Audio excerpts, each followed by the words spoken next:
in our upcoming primary for Congressional District 4.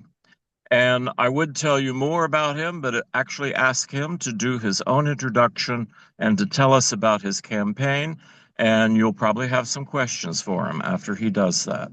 So take it away, Randy. Thank you, David. It's great to be here with all of you. I've made many trips to Colombia with sick horses. So very much appreciate the medical facilities there at Mizzou. And I live in Lone Jack, which is just a little east of Lee Summit, Missouri. Um, I live on a horse farm. That's why I have such great admiration and appreciation for hay and alfalfa farmers and why I would like to help them. This is my first time ever to enter a political race. I've spent my entire life in radio. I did the morning show at Q104 in Kansas City for 15 years. So my name recognition around these parts is pretty good, pretty good. People are, every time I introduce myself in a political vein to people that have heard me on the radio, because I got fired a lot. I got fired a lot. And I'd do something crazy on a morning show and I would have to go to another town. Um, but my wife has been through it all with me. We've been married for, gosh, in June 18th, it'll be 43 years. And so we call her Saint Renee because she's just, she's that kind of a person. Um, but I've never really been interested in anything as far as running for office. But when I heard that Mark Alford was trying to put an ICE detention center near my backyard, I kind of came to life. And so when I tell people now that I'm running for Congress, I get the same two reactions. They are so happy I am as a common sense Democrat, and they're happy they're not. And what's interesting is that when I ask people in the fourth district what they would like to see happen, they are not shy at all about telling you. And I have gotten so much information, so much great feedback. It's really been fantastic. Um, I was just received an official endorsement from Phil Lavoda yesterday, the Jackson County executive, who I've known for quite a while. I've known Mark Alford for quite a while.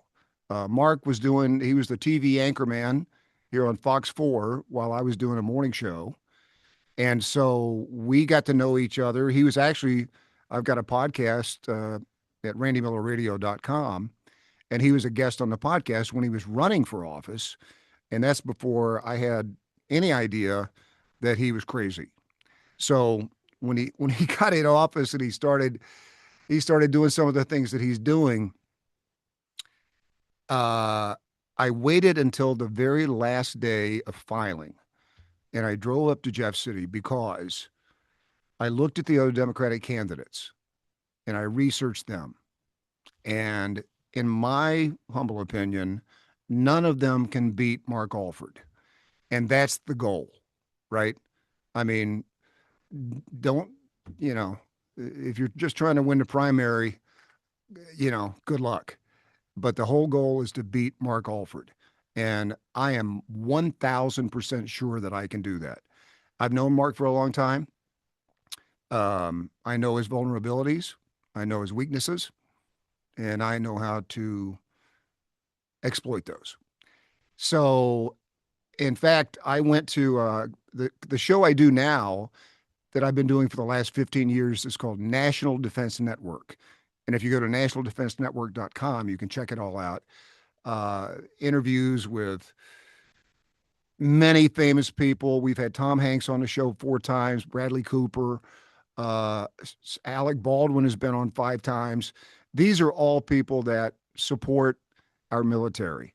And it boggles my mind. We always drive the point home on the show. Who doesn't support the military? I mean, that's an easy one, right? I mean, that's one that we can all agree with. And it should be. I mean, we don't care. Anytime we have a guest on the show, I said, I don't care about your political affiliation. I don't care about your opinion world events. Let's just agree that we can support the troops.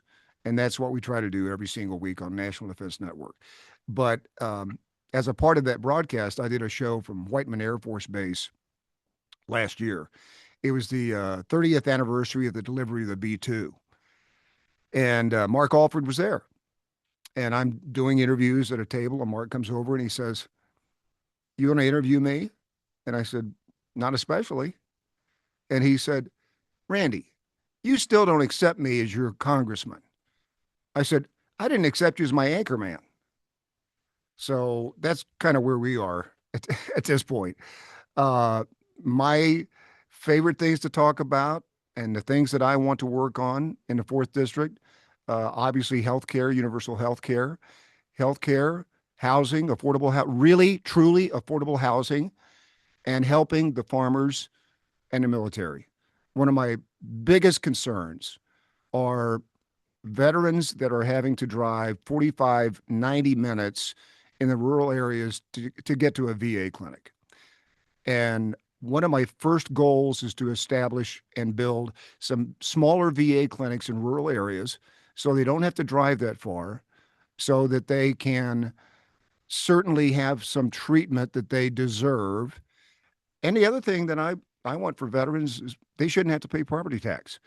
When I first filed, I met with the VFW here in near Lee Summit, and I said, "What are the things I could work on for you guys?" And this is why another reason why I'm calling myself a common sense Democrat, because this is all common sense stuff. This is all common sense stuff. They said there is a law on the books in Missouri that if you are a 100% disabled veteran, that you don't have to pay property tax if you're also a former POW. That's the most ridiculous thing I've ever heard in my life. I mean, what are there former POWs left in the world? It's one of those things that the government does that is it sounds good the first part of it, and then you understand that it's just symbolic. And he said, that's the first thing. We'd like to have that taken off. I said, absolutely, but it's just common sense stuff. To me, the Democratic Party now is not the Democratic Party that I grew up with. And the last common sense Democrat that I knew in Missouri was Ike Skelton, the late, great Ike Skelton. And I'll give you a great example of that, because the Democratic Party used to be the party that listens, not the party that yells, not the party that threatens, just like the other party. I mean, as long as you're yelling, nothing gets accomplished. But in 1990, right after the end of the invasion of Panama, I got a call on a request line at Q104, and it was from a soldier in Panama. And I said, "What's the one thing that you miss about Kansas City?" And he goes, "Man, I would love to have a White Castle hamburger." And so I called White Castle. They said, "If you can get a cargo plane, we will send them some White Castle hamburgers." So I called Ike Skelton. Ike Skelton said, "Let me work on it." Within 2 days, he reached out to Bob Dole, and they together got us a C-130 cargo plane. And me and my promotions director flew to Panama. And this is 20 days after Noriega was captured. And we had 10,000 frozen White Castle hamburgers. Now, that's the kind of stuff that can get done. I mean, it's about listening. And nobody else is talking also about renewable energy. I haven't heard anybody talking about renewable energy. We've got to get to a point in the fourth district where we can lessen our reliance on any kind of other fuels, and we don't have to reach out to other states. And there are many infrastructures, bits of infrastructure that are already being set up for renewable energy. So I want to keep my eye on that as well. And as far as universal health care, that's an easy one. every single American deserves health care. And I've talked to so many people that have so many problems with their insurance companies. I also want to fight to get rid of a lot of these prior authorizations. I want to take the decisions for your procedure and for your health care away from the insurance company and put it back where it used to be with the doctors. And I'm all about that. There's so many things that, I mean, obviously the economy, I want to, there's a measure that's in Congress right now that I support. And it's just for people that are starting out in life, that where you don't pay any taxes until you earn your first $75,000. I mean, give them, give them a head start. I mean, people can't even think about affordable housing anymore because it's not. And they're building a lot of apartments right now in Lee Summit. They say they're going to be affordable. Not to me, but and people have talked about maybe penalizing the builders for that. I want to do the opposite. I want to incentivize the builders to build truly affordable housing. Give them some tax credits. Make it easy for them to do that, and then make them accessible to everybody. And the support for veterans, I mean, that is just so close to my heart. There's a bill that's been passed in Iowa that I love, and they will pay medical school tuition for all 100% disabled veterans. I love that, and I want to bring that. I want to make that national. Um, the other thing that's going away, I think, from common sense, and it doesn't happen all at once. It's just by degrees, right? Every day you get used to something else and it seems normal. That's just like the First Amendment. As a broadcaster, that's something that's very close to my heart, and it hasn't happened overnight, but our First Amendment rights are slowly receding, slowly being taken away. I think the FCC should be completely dismantled, and the FCC shouldn't be able to be told what it should or shouldn't say. And so that's totally one of my main things is First Amendment rights. Mental health is a big key for me, especially with veterans and also farmers. So farmer suicides have increased 50% in District 4 over the last 5 years. How would you like to be the fourth or fifth generation in your family to lose a family farm? We have to have, and I propose in these VA clinics that I'm proposing to build, mental health specialists that are accessible to everyone. And that's a key for me. So those kind of things, alongside the fact that I truly believe I'm the only Democratic candidate that can beat Mark Alford, basically sums up where I am in this race. If you guys want to throw some questions at me. Yes, I'm not using my phone. I'm not seeing if anybody has their hand up or anything like that. Um, so could I could I David, ask people to yeah, just speak up? Unmute yeah. yourself and speak up. I just put a question in the chat, just explanation, Mr. Miller. Are you saying that the first 75,000 of income would be tax free under your plan? Yes. Okay, thank you. Yeah. Yeah. Absolutely.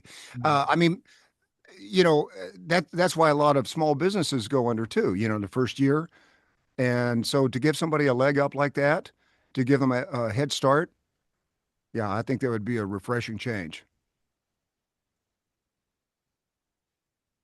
Well, follow up with that. As you know, we receive a lot of our revenue from taxing poor people. How are we going to just have a higher debt, or will there be revenue streams from somewhere else? Yeah. Yeah. The revenue streams will be coming from the people who are not poor. If you're making over $20 million a year, your tax rate is going to go through the roof. and that's how we make up the deficit in that. That that is so long overdue and so common sense, if I could use that word again. Yes, I agree. I have a couple Another questions. yes, The, yes. the first one is, how does the um, lack of clarity over congressional districting at this point, how does that affect your campaign? And how are you dealing? Uh, okay. I'll give you an example from an hour ago. We're going to start doing a semi twice a month coffee with a candidate. And I went to a coffee shop here in Blue Springs.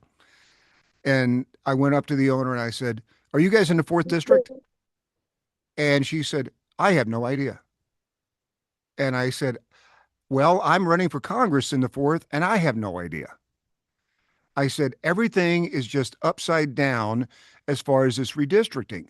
And I mean, apparently now it's settled, which again, we had, the People Not Politics had 300,000 signatures that they submitted to our attorney general, and that was completely ignored. And again, the courts are deciding for us, and we've got to get back to the people making the decision. We have, my wife and I have raised two strong, independent daughters, and we taught them to look at politics and just look at the person and not the party. Because I think there are good ideas that come from everywhere, but if you're so locked into the party, you don't even hear the other good ideas. And so that's kind of where I want to come in at. That's where I want to be in Congress. I want to sit down with Democrats and Republicans and independents and say, let's come up with the best idea. That's the way it's always been done when you come up with good ideas. Good question. Next question, anybody? Well, I'll go ahead and ask my second one. Sure. And do you have a position on Amendment 4 and Amendment 5? And if so, what is it? Amendment 4, yes. The rest, no. Amendment 4, yes. Could you tell me more about that? Because that would destroy the initiative petition process. Oh, I'm sorry. Amendment 5. Yeah, Amendment 5. Amendment 4, no, absolutely not. And I don't have the amendments here in front of me. Yeah. And 5 is I'm sorry, I didn't spell that out in my question. 5 is the income tax elimination, Hmm. replacement with sales tax. Let me see here.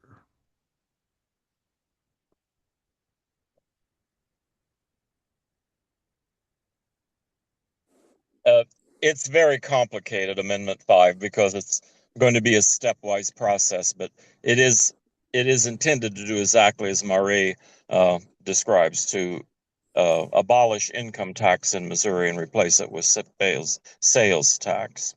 Okay, I got my notes here. Amendment 1, yes. Amendment 2, Yeah, Amendment 1, yes. yeah. Yeah. Amendment 1, yes. Amendment 2, no. Amendment 4, no. And Amendment 5, no. Okay. Sorry about that. Thank you. Well, they try to make it as confusing as possible. You know, it's upside down. What sounds good is not going to be good, and vice versa.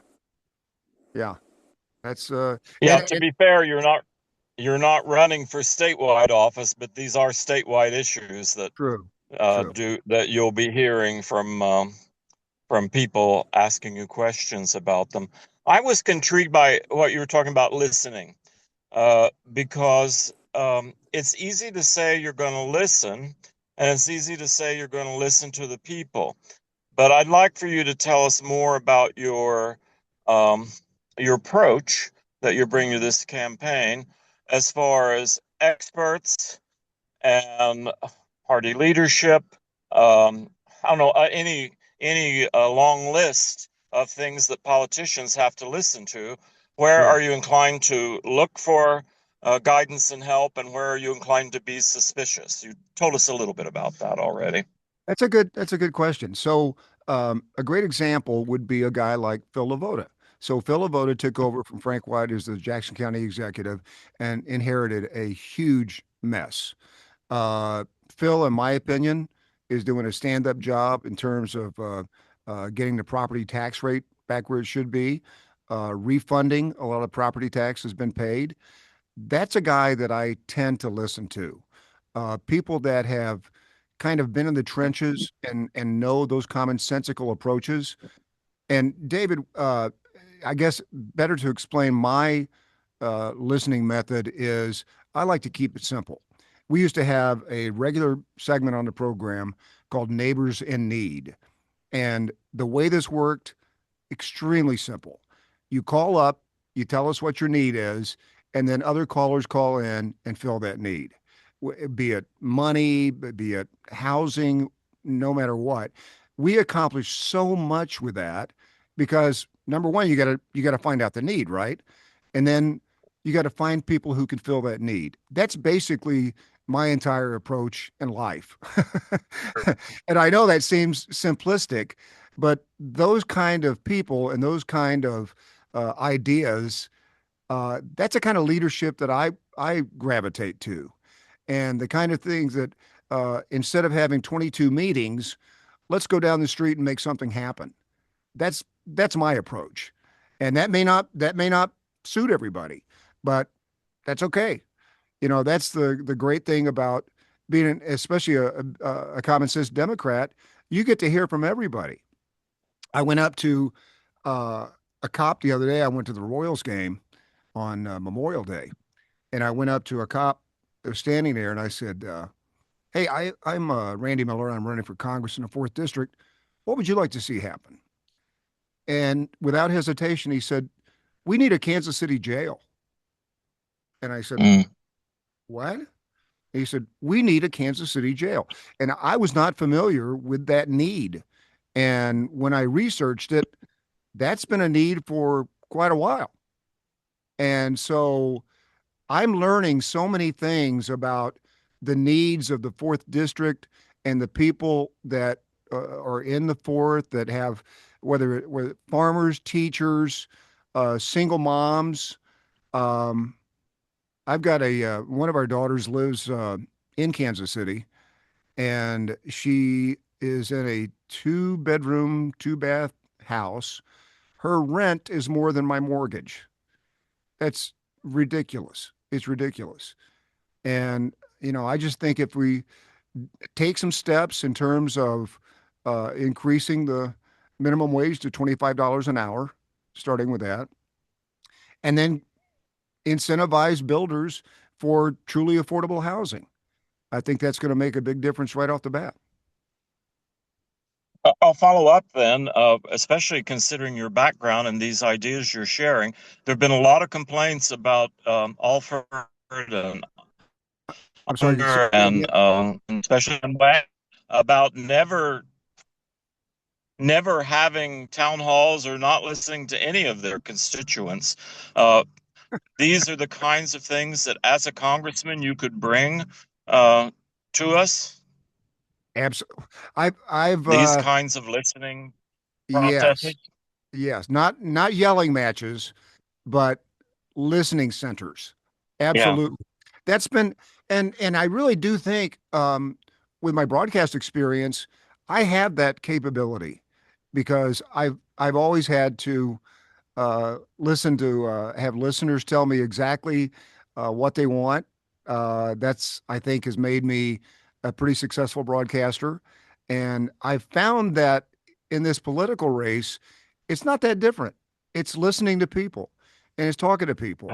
And it means so much to everyone, I think, that you just take the time to tell them a little bit about yourself and then to hear a little bit about their needs.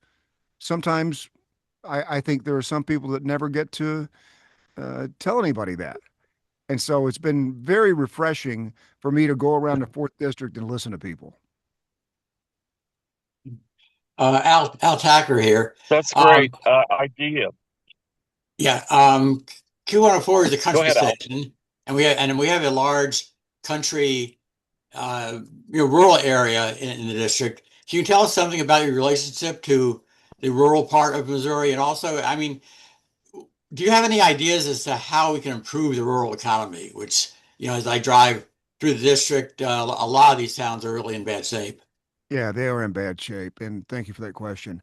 I really think the concentration on renewable energy, I think that's going to be a big push. Like I mentioned, I live on a horse farm in Lone Jack, Missouri. So I'm very familiar with the needs of farmers and their struggles right now with the cost of fertilizer and fuel. And, the tariffs don't help. A lot of these farms are going under. And, my plan is to add back all of the subsidies that have been taken away from farmers and also to really concentrate on renewable energy so we don't get to that point again where we have to rely on whether it's coal, anything else shipped in from other states and to help the farmers in that way. I also want to make it a lot easier to get loans. Now, there's another area that is really crazy to me that the technology of some of these ridiculously expensive machines that farmers have to use now, they're not allowed to repair them by themselves. Did you know that? They can't repair them. They've got to get a code number. They got to take that code to the dealership, and the dealership has to repair them at a large cost. I mean, the farmers should be able to repair their machines. It's so ridiculous. And I think there's a great example that I see every day right across the street from me. There's probably a 45-acre field that has been planted every single season, except for the last 2 years. It's usually soybeans or wheat or corn, and the last 2 years it's been barren. And it's right in front of us. Yep. You have to acknowledge that.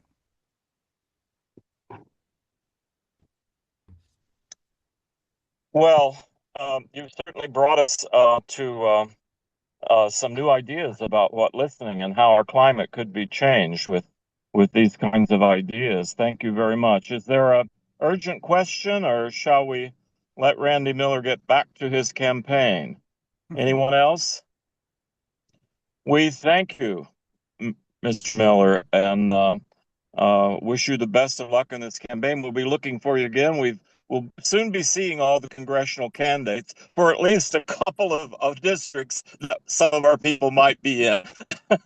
Well, And it was a pleasure to meet I just you want to today. thank you guys so much for letting me share some ideas.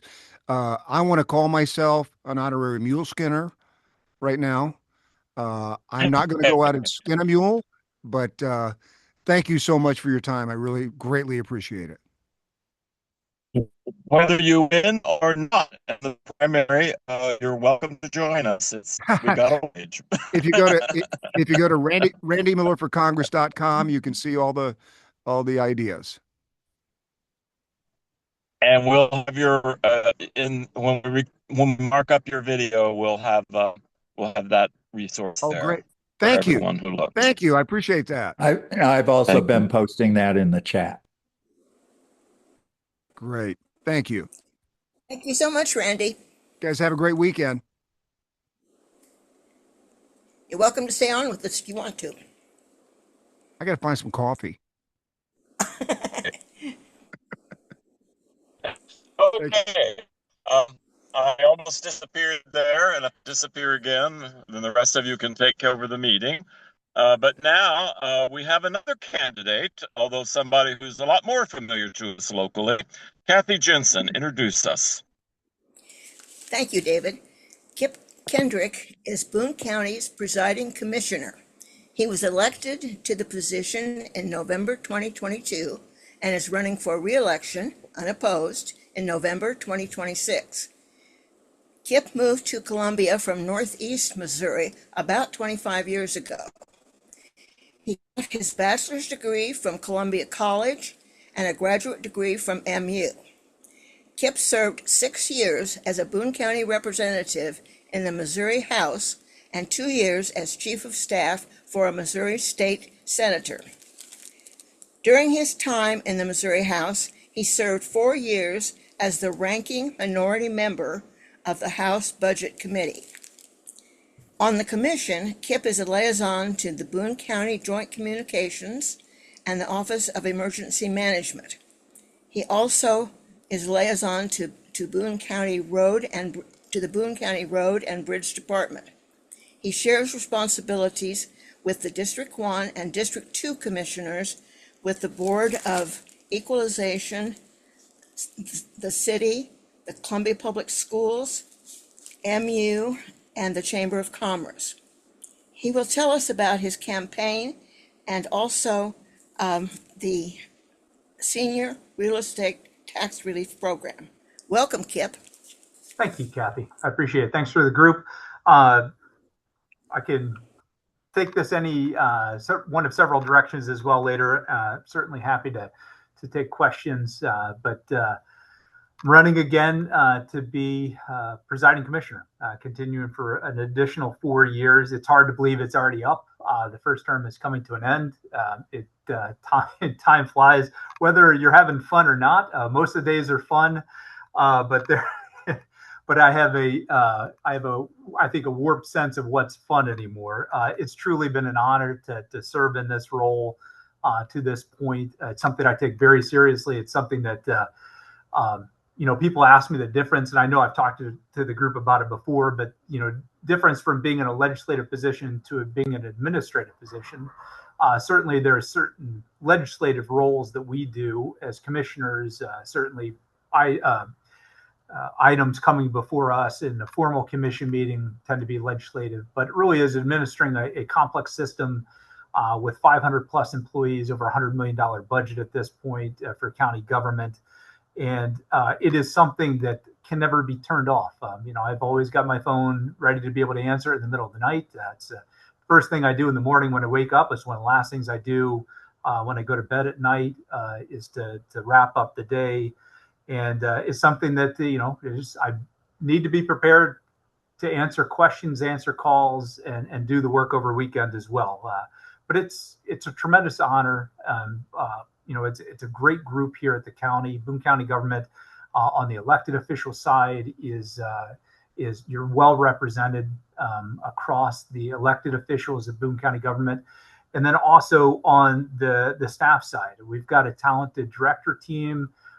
In the departments, we've got a dedicated team of staff across all departments and offices that are really just good public servants. And it's an honor to work in and around them every day. I kicked off my campaign about a year ago. Knew I was going to rerun for re-election, but kicked it off in June of 2026, June of 2025. Working to raise money, get word out certainly that I was running again. And as you're getting closer to that end of filing period, this far into it, this is not new to a ballot. You learn to just kind of tune out, not look to see if anybody's filed against you. And you don't check until after 5 p.m. on that close of a filing period, because you just have to assume someone is going to file against you. I was sleeping fairly well right up to and through filing day. As filing came to an end, I think it was our legal counsel that quickly reached out to me and said, "Hey, congrats on the contract extension." And I appreciate that. But the work did not stop. I'll tell you, I didn't sleep well that night because I knew waking up April 1, there are things that were there piled up, ready to go, that I had to keep going. You can't, like I said, you can't turn this job off, but it is a blessing not to necessarily have to run a competitive campaign, but that doesn't mean that I won't be any less responsive, any less accountable, because that's who I am, but it's also what people expect. And that's what people should expect of any and all elected officials. So it really was kind of picking, not that work stopped during filing period, but April 1, it really ramped right back up. Very busy, start to this year, end of the first quarter, and a lot of things going on at the county level. Some of the things that I certainly hope to continue to work on over the next term will be issues that we just continue to see, being challenges across the county and across the nation, really. But the issue of housing affordability, this is going to be a predominant problem. It's going to likely get worse before it gets better, especially as we see inflation kind of start to spike again. Interest rates look like they're poised to continue to rise into the foreseeable future. But it's something we have to be focused on at the local level. What levers of government can we move?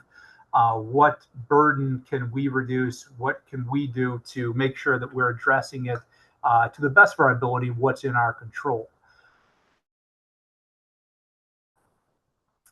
Froze up there for a second. The Boone County Commission passed a set of reforms earlier this year focused on housing affordability that were adopted March 31st. Those were related to accessible dwelling units, smaller lot sizes, cottage lots. It would also duplexes by rights on corner lots within along public roads. We also moved several items from discretionary review over to administrative review to speed up the process. These were kind of low-hanging fruit. Apologize. We also did amended the definition of a family to really allow for max occupancy based on sewer capacity and bedroom space or room space within a home to try to modernize that family definition, or move away from a family definition that is consistently been used throughout the decade. We believe that this may move the needle some, especially as land prices continue to increase, trying to create denser lots within the county, kind of surrounding urban areas. But we know that this isn't the end of it, really just what we believe to be the beginning of it. And so hope to announce something later this year, forming a task force to look at infrastructure costs. What can we do to reduce infrastructure costs, and putting together a group of professionals, both inside of county government, but also external stakeholders who are in this space, in the development space, housing construction space, to reduce those infrastructure costs that really try to get that cost per lot down. Undeveloped lots right now are in the county, in the city. It's not uncommon to see them selling for $120,000 and above. If you're starting a new build with being invested in a lot at that high, it's going to be hard to build things affordably in such a way that a working class family can afford, especially a new home buyer. And so we've really got to be focused on this over the next decade plus over the long term to address these issues. There are a number of other things that I can talk about. Happy to take questions on, but Kathy also asked me to provide an update on the senior real estate tax relief program, and it's a good time to provide an update. Looking back over the notes, it was almost 2 years ago to the day when this program was adopted at the county level, stemming from Senate Bill 190 that was passed in the 2023 legislative session. There were several drafting errors in that bill, several large loopholes that Boone County worked with our legislative partners at the Capitol to try to get cleaned up to create more clarity for counties across the state. We knew that it was really only a matter of time before this is 100% saturation across the state of Missouri for this program. We were the 12th county to adopt and one of the first counties to actually implement the program. We were the first county in the state who placed the question before the voters. We felt like we needed legal clarity from that side to have voters weigh in. We didn't feel like we had the ability to weigh in on other taxing jurisdictions' levies in such a manner that seemed to be allowed under the law, but not necessarily under the state constitution. And so that question went out in April of 2024. The General Assembly adopted changes, closing those loopholes in early May of 24, and Commission adopted a policy by the end of May of 2024, with that application period starting July 1 of that year. In 2024, there were over 8,000, sorry, I have the number here, 8,200 plus parcels that signed up for the program. I can't say individuals because many of those households may have been doubled up with 2 or more seniors who are eligible for the program living in that house. And so we don't have the exact number of individuals who are participating. We look at it from a parcel count, those homes, the single family homes that are would qualify should they be owner occupied by individuals 62 or older. And so right now there are 8,160 from that initial base year 2024. In 2025, that application period starting that year, there were an additional 1,609 participants added to the program, or parcels added to the program, for a total right now of 9,769 parcels participating in the program. That represents 19% of the total single family parcels here in Boone County. If you were to look at census data, you would see that roughly 24% of Boone County's population is 60 or older. And so we believe that we're likely close to saturation, especially when you think of seniors who own their home versus renting, being at that 19% for those 62 and older. We have to be close to saturation. Application process for 2026 is currently open. It opened April 1 and it will run through June 30th of this year. I don't know how many, I don't know where we sit right now on applications for this year. We anticipate likely anywhere from just pure speculation, anywhere from maybe 800 to 1,000 new applications coming in this year. In 2025, so this last tax season for the county, so those bills that are mailed out from the collector's office for property taxes, both personal property and real property tax bills that need to be paid, that was the first year that credits would begin to appear on those real property tax bills. Those credits totaled approximately $2.2 million in credits that were basically deducted off of the bill. And so there was no money going back out. It was just a reduction on that amount owed for those seniors participating in the program. So 2.2 million across all taxing jurisdictions. You've heard me say this before, but I'll just repeat. The schools are the primary recipient of property taxes, whether that be personal or real. They represent, I believe, over 80% of all property taxes collected at the local level go back out to schools. And so we have several school districts, obviously, in Boone County, the largest one clearly being Columbia Public Schools. And so 2.2 million in credits, that was roughly a $1.5 million hit, $1.5 million unrealized revenue to Columbia Public Schools as part of that, just to put that in reference for you. Then the other school districts, I'm happy to kind of rattle off those numbers that I have, but they are the other large ones that where that $2.2 million would have come from. In March of this year, so in early March of 2026, there was a program amendment that went through commission, and I can happy to talk about that. It was really a process improvement for a few different reasons, and it had to do with renewals. So in 25 was the first year of renewals, and that was a paper application that went out to those 2024 applicants, asking them to sign off. Did anything change? If not, sign it, return it back. That's a heavy, intensive processing for the collector's office, having to send those out, receive them, process them, run them through the system. It's also a burden for those participating, but it's not the cleanest way for us to do it. And so through the collector, Brian McCullen brought this idea to us, working with some other large counties.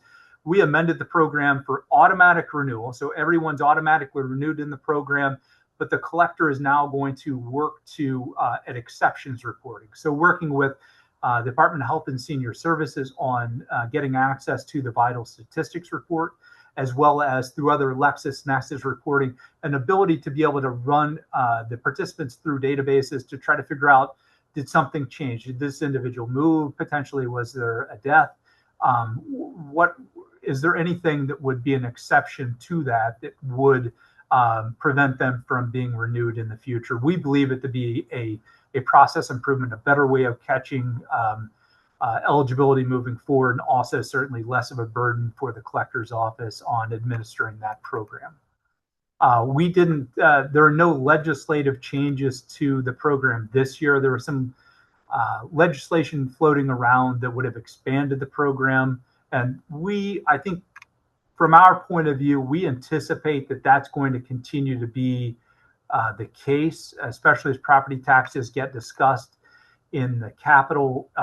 It wouldn't surprise us to see this program expand from just a senior program to include other groups as well. So that's something we monitor. But otherwise, there is no major legislation gaining traction this year that would have significantly altered the program. So it really is a continuation of the program as it exists here in Boone County. This was a heavy lift. It's a complex program. Really, Commission's role was fairly simple. We really found our role to be bringing those impacted groups together within Boone County government, figure out ways to open up lines of communication to make sure that we listen to them on what they needed to administer this program, especially from the collector's office. It was a heavy lift for them, from our IT department as well. IT having to do changes within our homegrown system to be able to account for these credits, to make sure these credits accurately appear on bills, because this isn't typically vast majority of this money is not Boone County government money. This is impacting other taxing jurisdictions. So it's critical that program was administered appropriately and correctly through our IT department. So hats off to everyone who's been involved in making sure that this has been as successful as possible. Boone County, kind of toot our horn a little bit, we have been probably one of the leaders, if not the leader in the state, on administering the program without any major glitches in it, from application through to first credits going out. We'll continue to collaborate with other counties, certainly, if there are best practices that we can be bringing in, adopting to continue to improve the process. Boone County government we did not hire anyone, any additional staff to take on this work. We did temporary duty pay increases for certain departments and offices to help especially during application period. It really ramped up visits to the office. So we spread the workload out a bit more and increased pay temporarily for individuals who saw that increased workload. It was a lot, but they did a very good job of continuing it. And so there have been cost increases certainly to the agency or to the entity, but no permanent full-time staff have been hired as a result of implementing this program. So I know I've talked a lot, taken up a decent amount of time here. I'm happy to take any questions about that program or anything else. Okay, I want to note before we get to questions that we try to recognize candidates and people serving in government. And of course, we had 2 candidates today, and I believe we have Christina Hartman from City Council also on the group today. CJ, are you running for anything or serving in government these days? I know you often do. He serves in a very important capacity here at the county. He keeps us all out of trouble. So he's counselor to the commission. He is county counselor. That's correct. Yeah, and a good welcome good today. Too, so yeah, good to see you. He's been at that position a while. Okay, he'll Kathy Jensen, if I misspeak, I'm sure. Great. Kathy Jensen put a message into chat, a question into chat about Sherry Tolson's Reich's initiative, which was passed. Do you see it? Or does Kathy want to ask it? I suspect I know what it did. Yeah, that was my question also. Did that initiative, successful initiative, require any changes to the senior real estate tax relief program? If so, what and how does it affect the jurisdictions that get their money from property taxes? Yes, that's a great question. I very much appreciate that. So there was an initiative petition that was gaining that had been passed around since the beginning of 23. We made it clear that we would move on this program when the General Assembly cleaned up and provided legal clarity to the program. And they did that. The original adopted program in May of 2024 dealt with those tax levies on dealt with the tax levies and not the debt levies. Boone County Commission, as well as the vast majority of counties who had implemented the program at that point, did not feel, and to a certain extent, we still believe that we don't have the constitutional authority to interject ourselves into debt levies, the voter approved bond indebtedness. Those are debts that are really agreements, contractual agreements between the bondholders and those entities. And so we excluded debt service from the freeze, as mentioned, with vast majority of other counties doing that. The petition moved forward, and that it did pass in April of 2024. And so Commission did readopt an amendment to the program in, sorry, I said 24, in 25. We have readopted a program that included the debt levies into the freeze as well. And so the debt levies are included. And so I've got a breakdown of what that debt service were to cost. The total, I don't have a total, I'm sorry, I could go by entity. So just for, as I said before,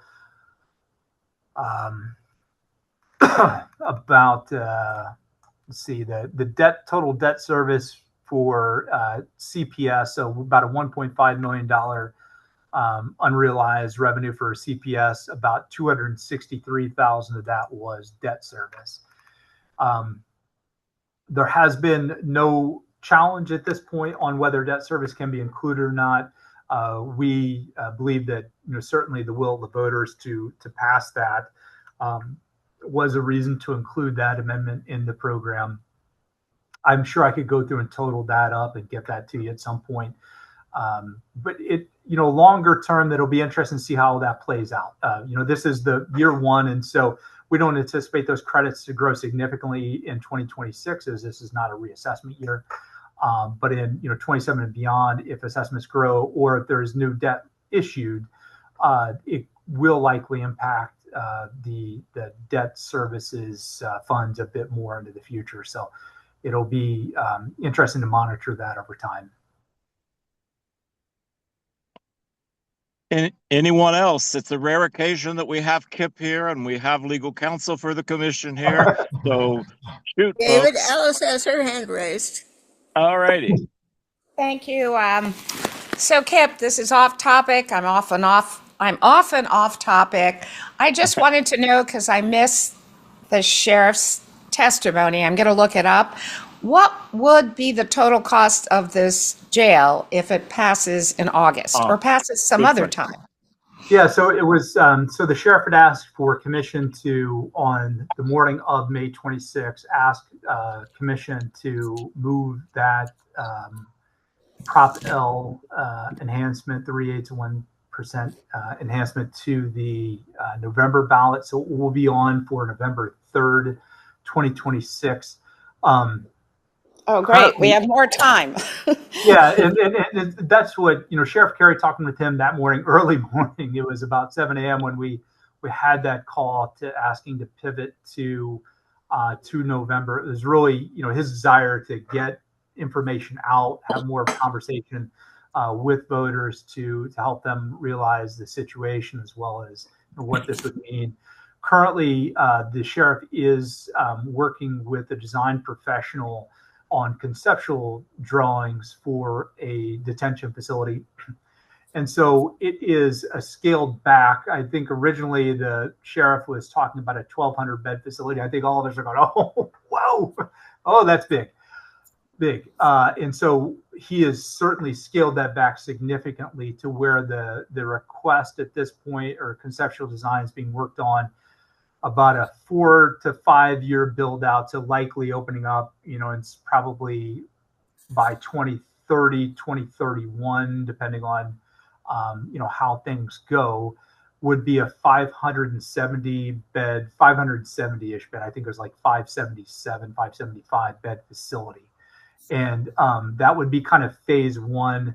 He has conceptuals where like a kitchen facility, other parts of it, like the main controls of it, would be able to hold more detainee population, but those could be phased in over time. And so very rough estimates that, just looking at other facilities kind of per square foot on a 570 bed facility. And I hate to throw out numbers because numbers get sticky, but likely looking at, current real dollars, or really 24, 25 real dollars of this facility this size of being, maybe on the lower end of 85 million, upwards of over $100 million facility. But that's phase one. Hopefully, if it were to be constructed, phase two or phase three, phase four would be many years down the road. That would be certainly our hope. Understanding that these are court-ordered detainments. These are not decisions made by the sheriff on who to detain. These come from the courts. And so certainly working with the judiciary, and I won't criticize judiciary, that's not my intent, but to work with the judiciary to help to make sure that there are some internal controls and such that that everybody's looking at, working collaboratively to ensure that a facility isn't built and automatically full. That would be tough for a number of reasons. Thank you. That was really helpful. I'm glad we have more time to learn about it. Thank you. Someone else?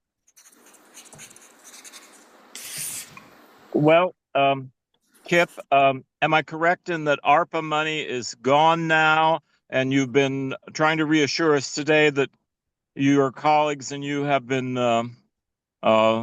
minding the financial situation very closely, and all its sides, and we're on our own now. You don't see any terrible things ahead for the county, except maybe if there is a recession, I suppose that could change things. We're doing okay, right? Well, David, I'm going to sound as optimistic as I can here. ARPA is we set up our internal deadlines on contracts for ARPA to end at the end of June, so that we have the remainder of the year to make sure to clean that all up. The subrecipient monitoring, all of those audit compliance things. We feel very good about how those that money has been spent, as well as the amount spent. And so last time, a couple weeks ago, we were 83% fully spent, but that number is going to significantly increase because we had several large reimbursement requests that had not been processed. So by the time it's all done, we have spent down the vast majority of that, well into the upper 90% on spent down.